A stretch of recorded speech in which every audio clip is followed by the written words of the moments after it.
मऊरा पहिरी दुल्हे गए ससुररिया।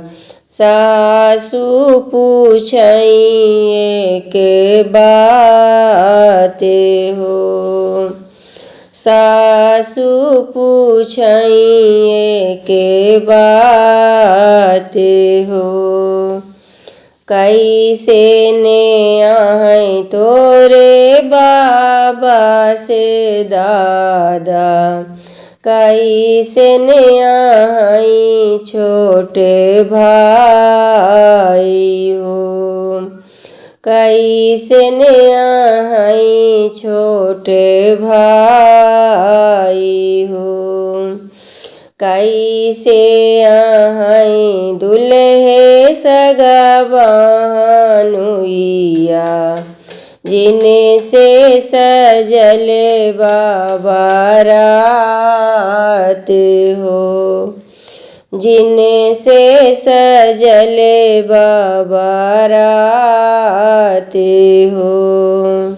कैसे ने आहै तोरे पापा से चाचा। कैसे ने आहै छोट भाई हो।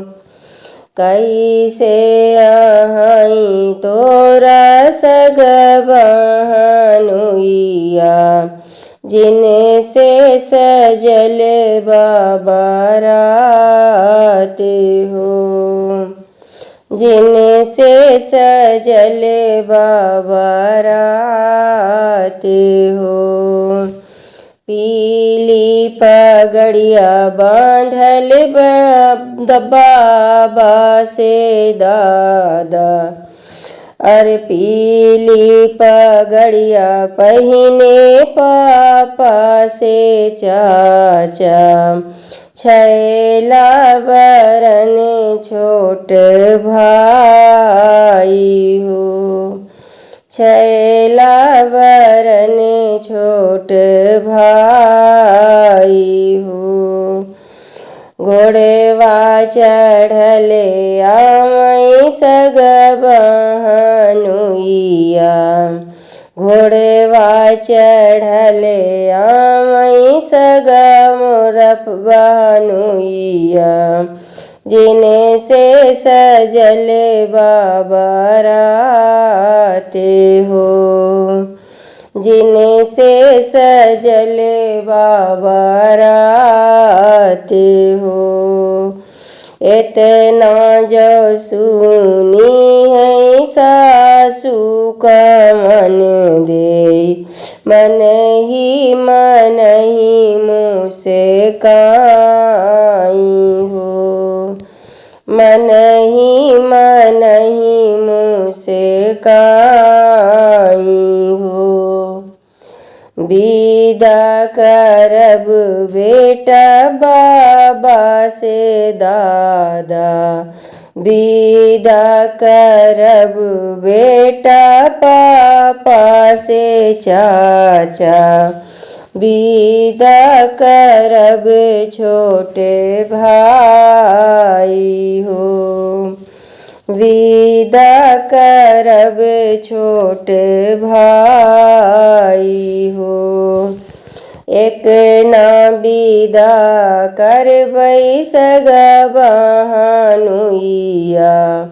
एक ना विदा करबै सगवानुइया। जिने से सजल बाबा रात हो। जिने से सजल बाबा रात हो। रोकी लीहू मोरी सासु बाबा से दादा। रोकी लीहू छोट सगे भाई हो। रोकी लीहू मोरी सासु पापा से चाचा। रोकी लीहू छोट सग भाई हो। एक जीनी रोक्यू सासू सगा बहानुइया। एक जीनी रोक्यू सासू सगा बहानुइया। बहिनी जो हते हुई हैं बाट हो। बहिनी जो हते हुई हैं बाट हो। पटिया जो हते हुई हैं रहिया लखते हुई हैं। अखियाँ बहत हुई हैं आँसे हो। अखियाँ बहत हुई हैं आँसे हो।